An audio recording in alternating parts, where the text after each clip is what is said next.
ದಕ್ಷಿಣ ಕನ್ನಡ ಜಿಲ್ಲಾ ಪಂಚಾಯತ್ ಶಿಕ್ಷಣ ಬಕ ಆರೋಗ್ಯ ಸ್ಥಾಯಿ ಸಮಿತಿ ಅಧ್ಯಕ್ಷರು ಶ್ರೀಮತಿ ಧನಲಕ್ಷ್ಮಿ ಗಟ್ಟಿ ಮುತಾಲಿಕೆಡು 300 ಪಂಚಾಯತ್ ಸಿಬ್ಬಂದಿಗಳಿಗೆ ಆಶಾ ಕಾರ್ಯಕರ್ತರಿಗೆ ಉಚಿತವಾದ ಮಾಸ್ಕ್ಗಳನ್ನು ವಿತರಣೆ ಮಾಡ್ತಾರೆ.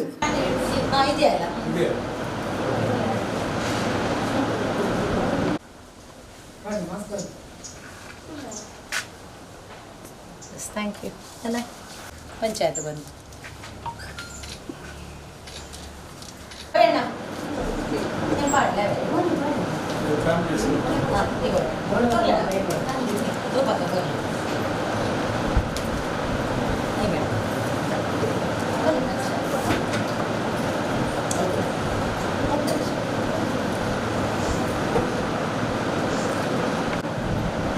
నేను ఓదాలే జోక్లేడా ఓదాల బగ్గు తినాలా అవి ఇల్లడుకున్నాల వేలే జతే తెగలే ನಮಸ್ಕಾರ. 300 ಪಂಚಾಯತ್ ಸಭಾಂಗಣ ಮಾಸ್ಕ್ಗಳನ್ನು ವಿತರಣೆ ಮಾಡ್ತದ ಪಾತೆರ್ನ ಶ್ರೀಮತಿ ಧನಲಕ್ಷ್ಮಿ ಗಟ್ಟಿ ಕರಿ ಐತಾರ ನಮ್ಮ ಜಿಲ್ಲೆಡು ಕೊರೋನಾ ವೈರಸ್ ಸೋಂಕುದ ಹೊಸ ಪ್ರಕರಣಗಳು ಪತ್ತೆ ಆತಿಜಿ ಇಂದು ಒಂದು ನೆಮ್ಮದಿ ಕೊರಪಿನ ವಿಷಯ ಆಂಡಲ ನಮ್ಮ ಮಾತೆರ್ಲ ಆಯ್ನಾಥ ಜಾಗ್ರತೆಡು ಉಪ್ಪಡು ಪಂಡಿತ ತೆರಿಪಾಯಿನ ಶ್ರೀಮತಿ ಧನಲಕ್ಷ್ಮಿ ಗಟ್ಟಿ ತನ್ನ ಜಿಲ್ಲಾ ಪಂಚಾಯತ್ ವ್ಯಾಪ್ತಿಡು ಕೊರೋನಾ ಜಾಗೃತಿಗಾದ ಇಲ್ಲಡೆ ಭೇಟಿ ಕೊರ್ಪಿನ ಆಶಾ ಕಾರ್ಯಕರ್ತರಿಗೆ ಬಕ ಅಂಗನವಾಡಿ ಕಾರ್ಯಕರ್ತೆಯರಿಗೆ ಮಾಸ್ಕ್ ಬೋರ್ಡಾಂಡ ತನ್ನ ಸ್ವಂತ ಖರ್ಚಿನ ವಿತರಣೆ ಮಲ್ಪುವ ಪಂಡದು ತೆರಿಪಾಯರು ಏನೇ ಒಂದು ಕೆಲಸ ಮಾಡುವಂಥ ಈ ನಿಟ್ಟಿನಲ್ಲಿ ಜಾಗೃತಿ ಮಾಡುವಂಥದ್ದು. ಈಗಾಗಲೇ PDO ಅವರು ಹೇಳಿದ್ದಾರೆ, ಬಹುಶಃ ನನ್ನ ವ್ಯಾಪ್ತಿಗೆ ಬರುವಂಥ ಎಲ್ಲ ಗ್ರಾಮ ಪಂಚಾಯತ್ನ ಗೌರವಾನ್ವಿತ ಅಧ್ಯಕ್ಷರುಗಳಲ್ಲಿ ಈಗಾಗಲೇ ಒಂದು ಸುತ್ತಿನ ಮಾತನ್ನು ನಡೆಸಿದ್ದೇವೆ. ಅಲ್ಲಿ ಆಶಾ ಕಾರ್ಯಕರ್ತರಲ್ಲಿ ಕೂಡ ಮಾತಾಡಿದ್ದೇವೆ. ನಮ್ಮ ಗ್ರಾಮ ಪಂಚಾಯತಿಯಲ್ಲಿ ಮಾಡಿರುವಂಥ ಟೀಮ್ ಆ ಮನೆಯನ್ನು ವಿಸಿಟ್ ಕೊಡುವಾಗ ಆದಷ್ಟು ಮುಂಜಾಗ್ರತಾ ಕ್ರಮಗಳನ್ನು ನೀವು ತಗೊಳ್ಳಿ. ಮತ್ತು ದಯವಿಟ್ಟು ನನಗೆ ಬಹಳ ನೋವಾಗ್ತಾ ಇರುವಂಥದ್ದು, ಪ್ರತಿದಿನ ಏನು ದಿನದೊಂದು 8-9 ಗಂಟೆಯಲ್ಲಿ ನಿರಂತರವಾಗಿ ಪೊಲೀಸ್ ಇಲಾಖೆಯ ಜೊತೆ ಸಂಪರ್ಕದಲ್ಲಿ ಇಟ್ಕೊಂಡಿದ್ದೇನೆ. ನಮ್ಮೆಲ್ಲ ಗೌರವಾನ್ವಿತ ಜನಪ್ರತಿನಿಧಿಗಳಿಗೆ ಒಂದು ರೀತಿಯ ಸೋಷಿಯಲ್ ಕನ್ಸರ್ನ್ ಅಥವಾ ಸಾಮಾಜಿಕ ಬದ್ಧತೆ ಬೇಕು. ದಯವಿಟ್ಟು ನಾವು ಕೇವಲ ಅಧಿಕಾರಿಗಳನ್ನೇ ಇಲ್ಲಿ ಡಿಪೆಂಡ್ ಆಗುವಂಥದ್ದಲ್ಲ. ಒಂದು ಸಲ ಹೇಳ್ತಾರೆ ಜನ ಅಲ್ಲಿ ರಾಶಿ ಬೀಳಬಾರ್ದು ಅಂತೇಳಿ, 5 ನಿಮಿಷದಲ್ಲಿ ಮತ್ತೆ ದಯವಿಟ್ಟು ಸ್ನೇಹಿತರೆ ವಾಟ್ಸಪ್ಪಲ್ಲಿ ಓಡಾಡುವಂಥ ಒಂದಷ್ಟು ವಿಡಿಯೋಗಳನ್ನು ನೋಡಿ, ಹೃದಯ ಹಿಂಡಿ ಬರ್ತಾ ಇದೆ. ಒಂದು ಸಲ ಒಬ್ಬನಿಗೆ ಅಟ್ಯಾಕ್ ಆದರೆ ಅವನ ಸುತ್ತಮುತ್ತಲಿರೋರು ಎಲ್ಲರೂ ಅಟ್ಯಾಕ್ ಆಗ್ತಾರೆ. ದಯವಿಟ್ಟು ಜಾಗೃತರಾಗಿ. ಇವತ್ತು ಬೆಳಗ್ಗೆ ಒಂದು ರೀತಿಯ ನಾನು ಮಾಹಿತಿಯನ್ನು ಪಡ್ಕೊಳ್ಬೇಕಿದ್ರೆ, ಒಂದು ಟೈಮಲ್ಲಿ ಕಾಲರ ಮತ್ತು ಟೈಫಾಯ್ಡ್ ಎಂಬ ಒಂದು ಮಹಾಮಾರಿ ಅಂಥ ಒಂದು ಕಾಯಿಲೆ ಜೊತೆ ಹೋರಾಟ ಮಾಡಿ ನಾವೆಲ್ಲ ಇವತ್ತು ಈಗಿನ ಜನ್ರೇಷನ್ ಬದುಕಿದ್ದೇವೆ. ಆದರೆ ಇದನ್ನು ಭಾಳಷ್ಟು ಸಿಲ್ಲಿಯಾಗಿ ತಗೊಳ್ತಾ ಇದ್ದಾರೆ. ನಮ್ಮ ಪಕ್ಕದ ಕೇರಳದಲ್ಲಿ ಕಾಸರಗೋಡಲ್ಲಿ ನಿನ್ನೆ 7 ಜನ ಐಡೆಂಟಿಫೈ ಆದ, ಅಲ್ಲಿಯ ಜನ ಕೂಗ್ತಾ ಇದ್ದಾರೆ ಇನ್ನು ಯಾರಲ್ಲಿದೆ, ಎಲ್ಲೆಲ್ಲ ಈ ಕಾಯಿಲೆ ಓಡಾಡ್ತಾ ಇದೆ ಅಂತೇಳಿ. ಸೋಂಕನ್ನು ನಿವಾರಿಸುವಲ್ಲಿ ದಕ್ಷಿಣ ಕನ್ನಡ ಜಿಲ್ಲೆಯವರೆಲ್ಲ ಜಾಗೃತರಾಗಿದ್ದಾರೆ, ಅದರ ಸಂಪೂರ್ಣ ಜಾಗೃತರಾಗಲಿಲ್ಲ ಎಂಬುದು ನನ್ನ ಒಂದು ಮನಸ್ಸಿನ ಭಾವನೆ. ದಯವಿಟ್ಟು ನಮಗೆಲ್ಲರಿಗೆ ಈ ಮೂಲಕ ಮಾಧ್ಯಮದ ಮೂಲಕ ಕೂಡ ನಾನು ಜನರಲ್ಲಿ ಬೇಡಿಕೊಳ್ಳುವಂಥದ್ದು, ದಯವಿಟ್ಟು ಏನು ಸರ್ಕಾರ ನಿಯಮಗಳನ್ನು ಕೊಟ್ಟಿದೆ ಅದನ್ನು ಪಾಲಿಸಿ. ನಾವು ಇಷ್ಟು ದಿವಸ ಬೇಕಾದಷ್ಟು ಚೆನ್ನಾಗಿ ನಮ್ಮ ಆರೋಗ್ಯವನ್ನು ಕಾಪಾಡಿಕೊಂಡಿದ್ದೇವೆ, ಬೇಕಾದಷ್ಟು ನಾವು ಮೋಜು ಮಸ್ತಿಯನ್ನು ಮಾಡಿದ್ದೇವೆ. ಆದರೆ ಇಲ್ಲಿಯ ಒಂದು ನಿಯಮವನ್ನಿರುವಂಥ ಒಂದಷ್ಟು ದಿನ, ಇನ್ನು ಕೆಲವೇ ಇರುವುದೊಂದು 14 ದಿನ, ಏನು ನಾವು 14ರವರೆಗೆ ಏಪ್ರಿಲ್ 14ರವರೆಗೆ ಇರುವಂಥ ಈ ಕರ್ಫ್ಯೂ ಇದೆ ಅಥವಾ ಏನು ನಮಗೆ ಕೊಟ್ಟಿರುವಂಥ ನಿಯಮಗಳಿದೆ, ಇದನ್ನು ಪಾಲಿಸಿದರೆ ಯಾಕೆ ಇದನ್ನು ಕೆಲವರು ನಮ್ಮಲ್ಲಿ ಭಾಳಷ್ಟು ಪ್ರಶ್ನೆಗಳನ್ನು ಮಾಡ್ತಾರೆ, ಏನಿದು ಮತ್ತೆ ಬರುವುದಿಲ್ವಾ ಅಂತೇಳಿ.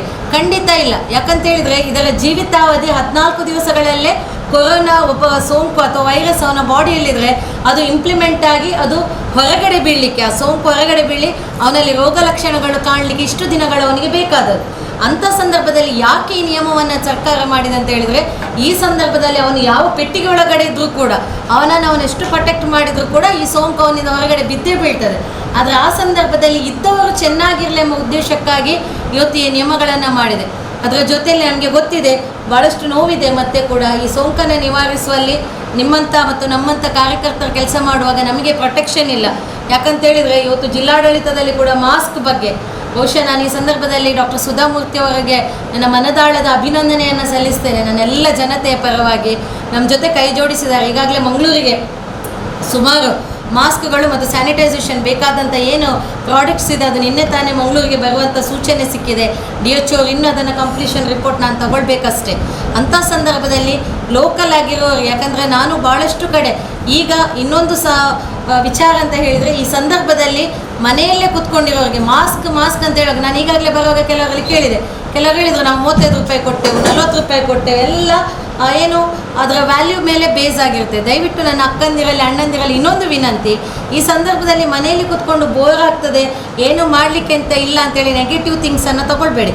ನಿಮ್ಮ ಮನೆಯಲ್ಲಿ ಟೈಲರಿಂಗ್ ಮಿಷನ್ಸ್ ಇದ್ರೆ ಅಥವಾ ಏನಾದರೂ ನಿಮಗೆ ಸ್ವಲ್ಪ ಸ್ಟಿಚಿಂಗ್ ಅಥವಾ ಕಟ್ಟಿಂಗ್ ಗೊತ್ತಿದ್ರೆ, ನಿಮ್ಮ ಮನೆಯಲ್ಲಿರುವಂಥ ಶಾಲ್ಗಳು, ನಾನು ಇದರ ಮೂಲಕ ಜನತೆಗೆ, ಯಾಕಂದರೆ ನನಗೆ ಕೇರಳದಿಂದ ಒಂದಷ್ಟು ಫೋನ್ಗಳು ಮತ್ತು ನಮ್ಮ ಇಲ್ಲೇ ಕೆಲವರು ಫೋನ್ ಮಾಡಿದರು, ಮೇಡಮ್ ಮಾಸ್ಕಿಗೆ ನಾವು ಮೆಡಿಕಲಲ್ಲಿ ಬೇಕಾಗಿಲ್ಲ, ಅಂಗಡಿ ಹೋಗಬೇಕಾಗಿಲ್ಲ, ನಿಮ್ಮ ಮನೆಯಲ್ಲಿರುವಂಥ ಶಾಲ್ ಅಥವಾ ಟವಲ್ಸ್, ಕಾಟನ್ ಟವಲ್ಸ್ ಇದ್ದರೆ ಅದನ್ನು ಚೆನ್ನಾಗಿ ಕಟ್ ಮಾಡಿ ಅದಕ್ಕೆ 2 ಟೈ ಮಾಡಿ, ಏನಾದರೂ ನೀವು ನಾಡೆ ಥರ ಅಥವಾ ನಿಮ್ಗೆ ಈ ರೀತಿ ಇಲಾಸ್ಟಿಕ್ ಸಿಕ್ಕಿದರೆ ಹಾಕಿದರೆ, ಈಗ ನಾವು ಧರಿಸಿರುವಂಥದ್ದು ಕೂಡ ಇದೊಂದು ಕಾಟನ್ ಬಟ್ಟೆ.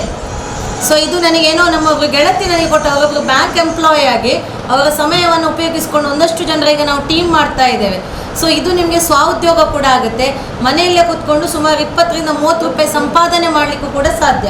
ಈ ಸಂದರ್ಭದಲ್ಲಿ ಜನರಿಗೆ ಸ್ವಉದ್ಯೋಗಕ್ಕೆ ಕೂಡ ಒಂದು ಅವರಿಗೆ ಸಮಯ ಮತ್ತು ಅವಕಾಶ ಸಿಕ್ಕಾಗೆ ಆಗುತ್ತೆ.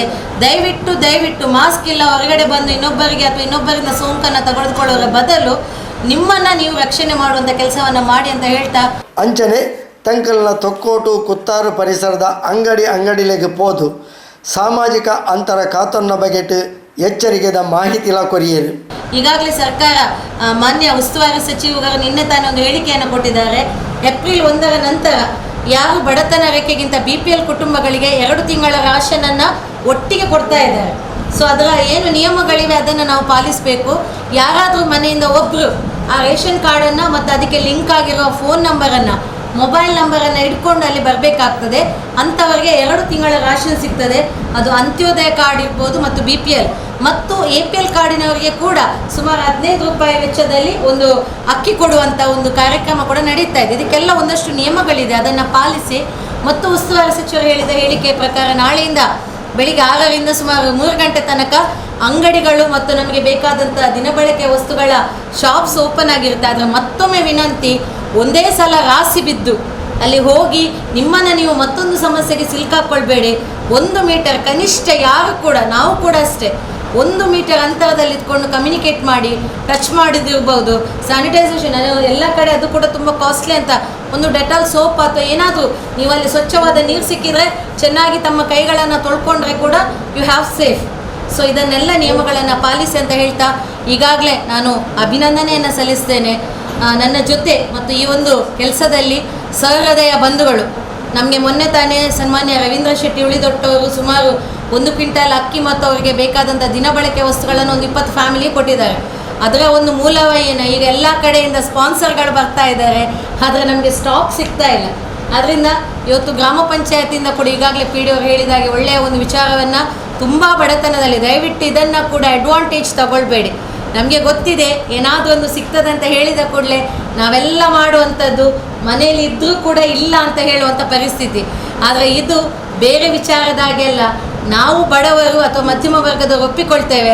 ಆದರೆ ಅಲ್ಪ ತಿಕ್ಕುಣಿಗೆ ಮುಲ್ಪ ತಿಕ್ಕುಣಿಗೆ ಹೆಂಗೊಂದು ಐನ್ಕಿಲ್ಲ ನನ್ನಲೊಪ್ಪಡ ಅಂತೇಳಿ ಅತಿ ಆಸೆ ಮಾಡದೆ, ನಿಜವಾಗಿ ನಿಮ್ಮ ಸುತ್ತಮುತ್ತಲಿನಲ್ಲಿ ಯಾರಾದರೂ ಅಂತ ತೀರಾ ಬಡವರಿದ್ದರೆ ತಮ್ಮಿಂದಾದ ಸಹಾಯ ಮೊದಲು ಮಾಡಿ. ಮತ್ತೆ ಇಂಥ ಸಂಘಟನೆಗಳನ್ನು ನೀವು ಅಪ್ರೋಚ್ ಮಾಡಿದರೆ ಖಂಡಿತ ನಮ್ಮದಂತೂ ಒಂದು ಸಂಘಟನೆ ರೆಡಿ ಆಗಿದೆ. ನಿಮ್ಮ ಪರಿಸರದಲ್ಲಿ ಯಾರಾದರೂ ತೀರಾ ಬಡತನ, ಊಟಕ್ಕೆ ಎಲ್ಲರೂ ಬಡತನದವರೇ, ನನಗೆ ಅತಿರೇಕ ಆಗ್ತದೆ ಸರ್. ಯಾಕಂತ ಹೇಳಿದರೆ ಗ್ಯಾಸ್ ಮುಗ್ದಿದೆ, ಅದು ಮುಗ್ದಿದೆ ಅಂಥದ್ದಲ್ಲ, ಏನಾದರೂ ಒಂದು ಗಂಜಿ ನೀರು ಕುಡಿಯುವಂಥ ವ್ಯವಸ್ಥೆಗೆ ಕೂಡ ಅವರಿಗೆ ಕಷ್ಟ ಆಗಿದೆ ಅಂತ ಹೇಳಿದರೆ ದಯವಿಟ್ಟು ನಮ್ಮ ಇಲ್ಲಿ ಯಾರ ಗಮನಕ್ಕೆ ತಂದರೂ ಕೂಡ ಸಹೃದಯ ಬಾಂಧವರು ಈಗಾಗಲೇ ನಮ್ಮಲ್ಲಿ ಭಾಳಷ್ಟು ಕೊಡ್ತೇನೆ ಎಂಬ ನಿರೀಕ್ಷೆಯಲ್ಲಿದ್ದಾರೆ, ಕೊಟ್ಟಿದ್ದಾರೆ ಕೂಡ. ಅವರಿಗೆಲ್ಲರಿಗೂ ಕೂಡ ಭಗವಂತ ಒಳ್ಳೇದು ಮಾಡಲಿ. ಮುಂದಿನ ದಿನಗಳಲ್ಲಿ ಇನ್ನು ಸ್ವಲ್ಪ ದಿನಗಳು ನಾವು ಅಲರ್ಟ್ ಆದರೆ ಖಂಡಿತವಾಗಿ ಮಹಾಮಾರಿ ಸೋಂಕನ್ನು ನಾವು ನಮ್ಮ ಜಿಲ್ಲೆಯಿಂದ ಮೊದಲು ನಿರ್ಮೂಲನೆ ಮಾಡೋಣ. ಮತ್ತೊಂದು ವಿನಂತಿ, ಯಾವುದೇ ಹೊರಗಡೆಯಿಂದ ಬಂದಂಥವರು ನಿಮಗೆ ಐಡೆಂಟಿಫೈ ಆದರೆ ನಮ್ಮ ಗಮನಕ್ಕೆ ತನ್ನಿ ಮತ್ತು ಪಂಚಾಯತ್ ಮತ್ತು ಆರೋಗ್ಯ ಇಲಾಖೆಯ ಗಮನಕ್ಕೆ ತನ್ನಿ.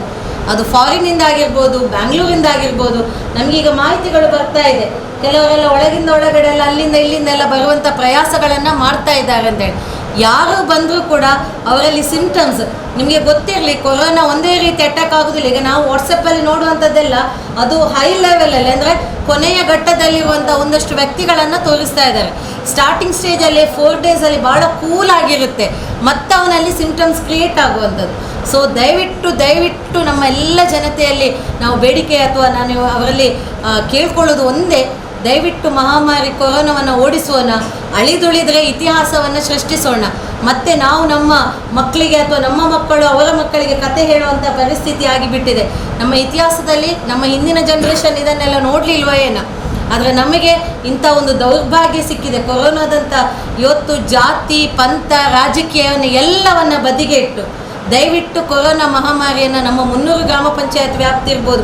ಮೊದಲನೇದಾಗಿ ನಮ್ಮ ಗ್ರಾಮ ನಮ್ಮ ರಕ್ಷಣೆ ಅಂತೇಳಿ ಧ್ಯೇಯವಾಕ್ಯ, ಅದರ ಜೊತೆಯಲ್ಲಿ ನಮ್ಮ ರಕ್ಷಣೆ ನಮ್ಮ ಹೊಣೆ ಎಂಬ ಧ್ಯೇಯವಾಕ್ಯವನ್ನು ಇಟ್ಕೊಂಡು ಇವತ್ತು ನಾನು ಈ ಸಂದರ್ಭದಲ್ಲಿ ಪೊಸಪುರಲ್ಲ ಅಥವಾ ನಮ್ಮ ಹಬ್ಬಕ್ಕ ಚಾನಲ್ ಮತ್ತು ನನ್ನೆಲ್ಲ ಮಾಧ್ಯಮ ಮಿತ್ರರನ್ನು ಕೂಡ ನಾನು ಅಭಿನಂದಿಸುವುದು. ಯಾಕಂತ ಹೇಳಿದರೆ ನಾವು ನೋಡ್ತಾ ಇದ್ದೇವೆ ಸೇಫ್ ಆಗಿರುವಂಥ ಸಂದರ್ಭದಲ್ಲಿ ದಿನದ 24 ಗಂಟೆ ಕೂಡ ಕೊರೋನಾದ ಬಗ್ಗೆ ಈಗ ಅವರಾಗಿ ಕೇಳಿಕೊಂಡು ಜಾಗೃತಿ ಕಾರ್ಯಕ್ರಮದಲ್ಲಿ ನಮ್ಮ ಜೊತೆ ನಿಸ್ವಾರ್ಥವಾಗಿ ಸೇವೆ ಮಾಡ್ತಾ ಇದ್ದಾರೆ.